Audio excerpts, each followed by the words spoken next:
this is Diane Scaboloni, and I am a mortgage banker, and I'm with First National Bank in Pittsburgh, PA.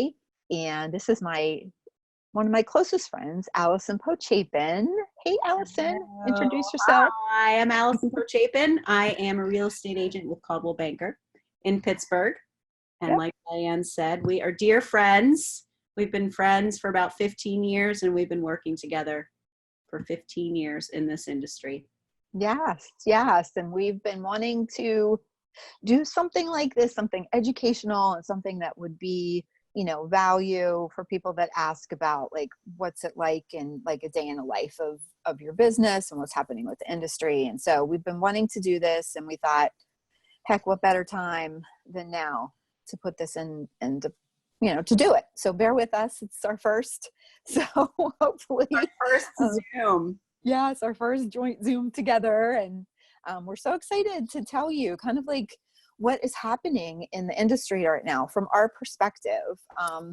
Please keep in mind, this is our own personal impression about what is happening. And, granted, we've both been in the business 15, 20, for myself over 20 years. So this is just our opinion and our experiences. And so Allison, tell me, like, what is happening with your business? Like, what's a day in the life right now with the coronavirus, and what's happening with you and with your customers? Well, I just got off the phone with a client who's buying a house. And my first question to her was, how are you feeling about the transaction? And we had this house under contract before all the shutdowns started to happen. And her response to me was, I feel like you don't want me to buy this house just because you're asking me that. And I said, no, I'm asking all of my clients that. It has nothing to do with you, nothing to do with the house itself. I'm asking all of my clients how they feel about the transaction right now because of everything that's happening. So what's going on a day in the life? Everything's different. However, I work from home all the time. So this, WFH acronym is no different for me now than it has been my whole career. I work from home quite a bit. It's just that we've got to, adjust and do everything from home for the most part. Yeah. So it's changing in every respect, but I am so impressed with how everybody's adapting, whether it's our industry or other industries. I watched The Tonight Show last night with Jimmy Fallon, and he did the show from home. Yes. I was amazed. I guess it makes sense, but so everything, everybody is adjusting as best we can. Right. So are you showing houses? Are you listing houses? Like, what's happening with that? Hang on, I'm going to close this because sure. Down on some of the noise. No, not at all. Am I showing houses? No. So we had a company call on Tuesday, a Zoom call. There were 400 people on the call. It was impressive. It was really, it was kind of touching. So there are no open houses. Open houses are forbidden right now. Showings, I don't know of anybody showing houses. People are doing things virtually. But if anybody is out there showing a property, we are obligated to follow CDC guidelines. However, we're at a standstill as far as showing houses. I haven't shown any. Okay. Yeah, well, that's good to know. And this is just temporary, but I feel like people need to think about, this is the perfect time. And that's why I love working with you so much. You're asking people how you feel. Granted, buying a house is a financial decision, but it is also so much of a heart-centered decision. And it's, you want people to, like you said, feel comfortable, and besides have the knowledge of what's going to be involved with the process. So I feel like this is a really good time for people to do some true soul searching, you know, like to really explore, like, what do they want in a house, right? Where do they want to live? I mean, there's so much, you know, downtime to just do some exploring. And, you know, you and I have met with customers one-on-one, you know, together with clients in Starbucks and Panera's. I mean, so we can hook up with people right now and, you know, and do a Zoom call Yeah. and give them still the same assurances and answer all the questions that they have. So I feel like even though they may not be looking at houses, they could still be looking online and still have the preliminary questions with you, you know, about what to expect, to what they need to do to list their house and how do they need to get it ready. You know, you could do a call with someone and have them show you around their house through FaceTime and give them some suggestions even, right? So I will be working with my seller later today to figure out, well, we were going to do photos to list her house, and we've got to figure out how we can still accomplish that and get her house listed because she's buying a house. And so it's a real life problem that we have to solve. And the problem is the fact that she's going to have 2 mortgages, and she doesn't want to have 2 mortgages for a long period of time. So we have to figure out how we can get her property listed and marketed in a safe way in this environment. So we're going to talk about that and figure that out. That's awesome. See, that's what we do is we solve problems. Yep. You know, and that's just, you know, that's what our business is. Yeah. So, I mean, we can have total like pre-approval calls, you know, we can still do pre-approval and get people ready too. So, yeah. You know, well, we're going to do that when we are offline. We can make a list of people that we can contact and have a call like this with, because I've had clients in the past. So, you know, you and I have worked together on many, many transactions. Yeah. And I've had clients in the past tell me that it's been really helpful when you and I have sat down with them together to talk about the whole home buying process in person. Right. So this is our in-person version on a Zoom call, but it's extremely helpful to help people that way and answer their questions and to put a face to the name. You know, I'm a real estate agent, so I interact with people face to face all the time, but as a mortgage broker, you don't necessarily. So I know that I've had buyers tell me like, wow, it was so great that Diane sat down with us and my friends said, my mortgage broker didn't do that. And I said, well, my mortgage broker does that. So your mortgage broker does that. Right. Yeah. Oh, there goes the puppy. Oh, God. Yeah. So, I mean, there's just a perfect example of how life is. Like these young people don't think a thing of a camera. You know what I mean? Like, it's just, this is like the world we live in, that, you know, everything is recorded. So a lot of people have questions, buyers have questions, sellers have questions. And I can't say that my phone is ringing off the hook with questions, but in general, in the industry in general, people want to know the difference between, so last week, a lot of people were saying to me, oh, wow, the interest rate or mortgage rates are 0. And I was trying to explain to them that no, it's not the mortgage rates that were at 0. So maybe you can explain a little bit about what happens with the interest rate. Yeah, definitely. Yeah. I mean, we got a ton of calls about that too. I think they made that announcement on a Sunday night, and, you know, at 10 o'clock at night, I'm getting all these text messages and my phone was going off the hook on a Sunday night. And what that is the 0% or 0.25% was the Fed fund rate, is the rate at which banks lend to each other. So they'll lend money to each other like overnight or something like that. And so that's to keep liquidity within the banking industry, so that when you go and want to take money out of your account, the money is available. So, you know, that is strictly in between. It's short-term rate. It's just between the banks. And actually what ended up happening is mortgage rates went up as a result of that. just because very concerned with the volume of business we were going to have with refinances, and that the industry just couldn't take that. And most of these loans are going to be sold back to Fannie Mae or Freddie Mac, which are who the biggest purchaser of mortgages. Mm-hmm. And they just, they were just saying that volume is just too intense. And so that ended up where, and the fear of people having a lot more debt and so forth with cash out refinances, that just went to, went to the extreme.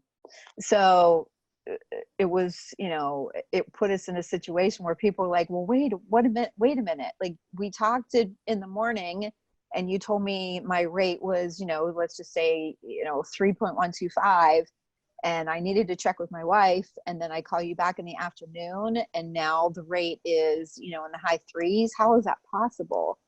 And it legitimately was a 0.5% swing in one day in interest rate. And I've been doing this for 20 years, and that was unprecedented. Never have we seen anything like that. So I think what's happening now, we just had a call this morning with the mortgage, executives, and we're hearing news that people are, some mortgage companies are freezing and not doing any jumbo loans at all, because there's lots of details in the What is industry. a jumbo loan? Can you Oh, yeah. Great. loan? Okay. A jumbo loan is a loan amount over 510,000. I mean, I know the answer, but Yeah. I Yeah. asked No, no. Good everybody else point. knows Yeah. the answer. Yeah. No, good point. Yeah. Good point. Thank you. Yeah, but so a loan over $510,400 is a jumbo loan. And so there's several companies that have stopped doing that type of lending right now. Right. And I'm just so pleased that, that First National is not in that position, and that we're still aggressively pricing them and assisting customers with those. But Now we're it's going to see, my cat. is that your kitty cat? Yeah. And so I think we're going to see, there's going to be a lot of this could end up being some mortgage company fallout as a result of what is happening in the industry right now. And then we also have to be careful with people that, own small businesses if they've been forced to close. How is their ability to repay? Because ability to repay is a critical thing in mortgage lending. And so, if a company is closed right now, we're going to want to see them most likely back to work before we can, Qualify them. proceed. Yeah.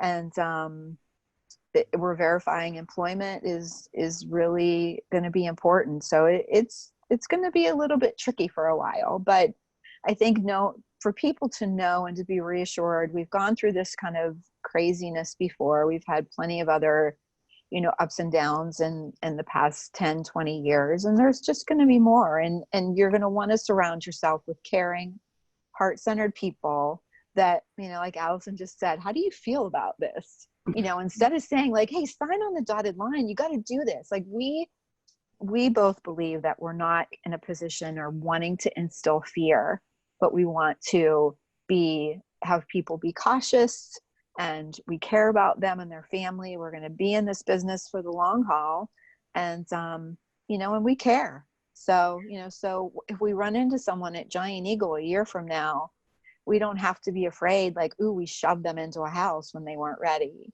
Oh God, that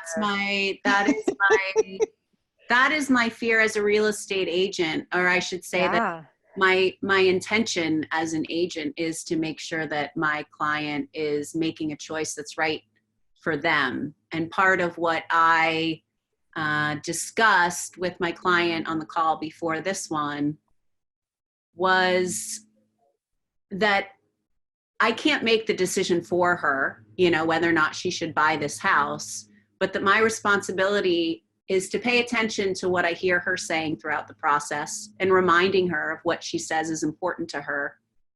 And that's on a personal level, but as a professional, I'm looking at this as a financial investment, and I'm always looking at my client's exit strategy.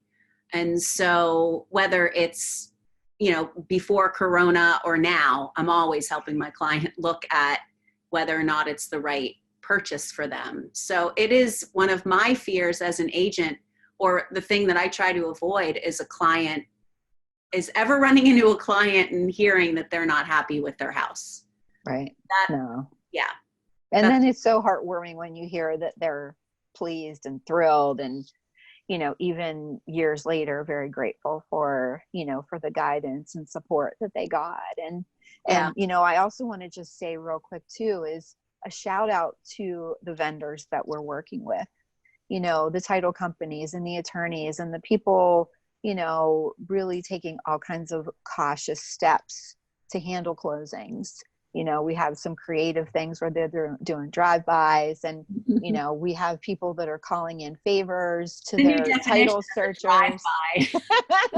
Yeah, well, you know what? Drive-by would be like legitimately in the parking lot. The borrower sits in their car and, you know, signs the papers while the, you know, the title company is out in the parking lot, gloves in hand, you know, collecting the Here he paperwork. is. I mean, here he is. You want to get in here? Come on, Yogi. Come on, Yogi. Say hi. Here.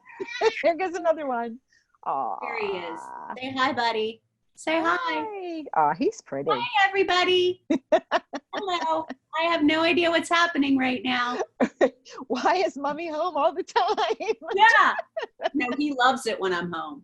I'm sure. Yeah, exactly. All of our pets are going to go through serious withdrawal when we leave again. You know that. Oh, he scarfs and barfs when I'm not home. Oh God. Anyway. All right. So do we think we can continue to have these. I mean, we would welcome feedback, you know, to people, that anyone that's, you know, hung in there long enough to watch us and listen to what we had to say. Well, we can edit this too. We can figure out a way to take clips from it. But yeah, hopefully. You started the conversation, asking me, you know, about a day in the life and how things are different. Mm-hmm. And I keep thinking about just all the adaptations, and you just gave a shout out to our affiliates, and I am in awe of how people are adapting, the title companies, like you said, doing drive-by closings.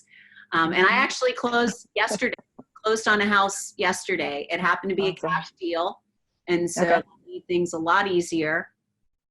We did not do a drive-by. We had to do it in pieces. And so everything was emailed to the buyer and seller. The seller signed.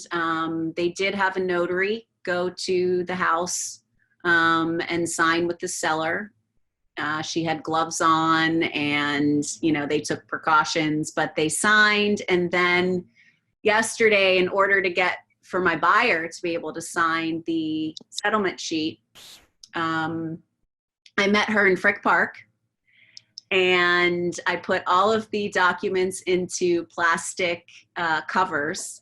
I put the documents on the hood of my car and stepped away, and she signed everything. And then, it was only 2 documents, but she signed, and then she put a rock on top so that they didn't blow away. And then she stepped back, and then I signed it, and I recorded it. And the only reason I haven't done anything with it yet is because, you know, we were kind of silly about it, and it's such a serious situation that we're dealing with that I felt a little bit, you know, it felt a little bit not inappropriate, but I just don't want people to take it the wrong way. You know, this happened to be a really difficult transaction, and she and I have, you know, it's stressful what we do for a living. Yes. And especially now, everything is more stressful in unexpected ways. And so we had fun with it. And I will find a way to put it out there in a tasteful way that's respectful, you know, and safe. But I just didn't want people to think that we were making light of the situation. But so at any rate, she signed it, I signed it, and then I scanned it back to the closing company, and they're able to e-record everything. So, you know, the fact that this is all going on now and we need to adapt, thank goodness we have technology to facilitate. Seriously. Otherwise, you know, who knows? When we were in this business, you know, decades ago, we could not have done this. I mean, it was funny. I'll leave you with this. You know, I've never done a closing in a parking lot at the Right. Yeah. but I have signed paperwork on the hood of my car. I mean, I Right. have signed sales agreements. You know, we used to do everything in person Oh yeah, for and sure. everything handwritten. So I definitely have had paperwork signed in very odd, you know, in Right. restaurants and in public places like that that are Yeah. unusual, but Yeah. never have, you know, yesterday was unique. Right. Say, Wow. but we closed. Well, that's the thing. You go to go to what some people may consider extreme, but it's for the good of the customer. The timing is so important for some of these families that, you just got to do what you got to do. So to have a good team, to surround people, to take good care of them is, again, just so important. So I'm excited that we're working together and I know, we're going to always. have a great year. And this is just going to make us stronger. We're all learning from this. Yeah. We're all learning. I Yeah. mean, it started off as a great year. This is probably the best winter real estate market I've ever seen. And it's going to play out to be a much different year than I think we all expected. But I keep thinking to myself, and I keep telling other people, nobody has an advantage over anybody else, really. I feel like this is it could possibly level the playing field in a way. And then, those that are really dedicated to the business, I think will rise to the top. And, Yes. People who really need to buy and sell will still buy and sell. But I really think that it's an opportunity for us to not only come together, but really pay more attention to what people's needs are on an individual basis, and adapt. Like I keep using that word, that's sort of the buzzword. Yeah. But I'm trying to not get nervous or anxious about, what's this going to do to my income. I feel really grateful that I'm able to still work. And I've already accepted the fact that I might not hit my goals this year.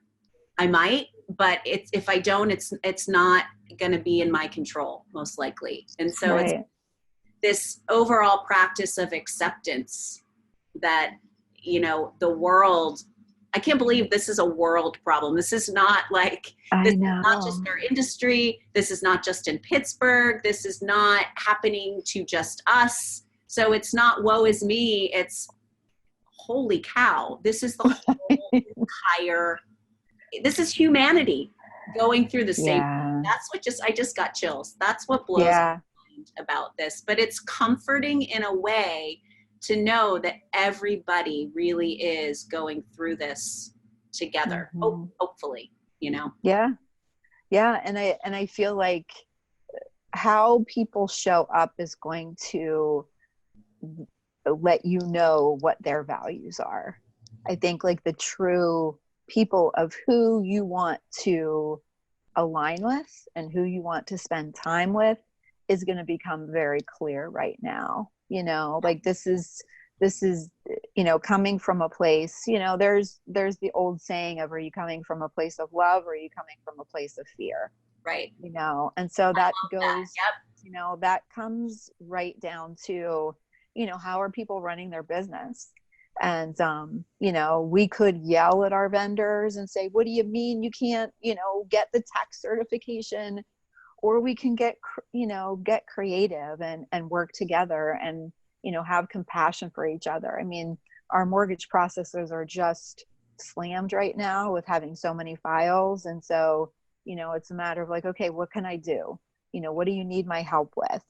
Just reaching out and all of us, working together. And I mean, my business has always been very realtor focused and very purchase focused, and it remains that way. But it's just, but there's still people that want to refinance too that I'm helping. So we have a lot going on. But still the main conversation as I'm talking with people is just like you said, how are you? How's your family? And it's interesting because now conversations are going deeper. we're not just chatting with people about, numbers and stuff. It starts to become like more personal, because like you said, we're all in this together, like just like with the video, seeing the kids and stuff, I'm hearing dogs on the phone, I'm hearing kids, I'm hearing, and we're all just like, yeah, like chuckling with each other, because it's just the way life is. Dishes are being done for the first time. That's right. What is the world coming to? Right, exactly. No, you're exactly right. I was on the phone with a friend yesterday, and she was talking about how she was waiting for food to go at a restaurant, and some gentleman that was outside near her, they started talking, and they start talking about, bigger life things, and the overall point was, she said, if this wasn't going on, we never would have even talked. Isn't that funny? Yeah, I mean, things are getting more personal, and I mean, amen to that. I mean, Yes. You and I always bring a personal touch to what we do professionally anyway, because that's who we are. Yeah. So if I had a wish for a silver lining, I guess, one of the silver linings of a crisis like this is that I hope people continue to keep things connected and personal, because it really is. But people don't go there. They're hesitant to discuss deeper things or make things personal for whatever reason. And maybe this will just open people up to just appreciate these things for a longer period of time. Who knows? Yeah. Well, I'm pontificating. I could pontificate all day long. No, it's awesome. It's awesome. Well, that's why when we get together, we have long conversations a lot. That's right. So that's why we work together. Yes. But do you feel that we're done for now? I think we've done for now. Yeah. Okay. Yeah, I think we can end the recording and see what happens, and pick this up again and fine tune it. And yeah. Awesome. You will see more of us. Yes. People. That's a threat. All right. Bye. Bye.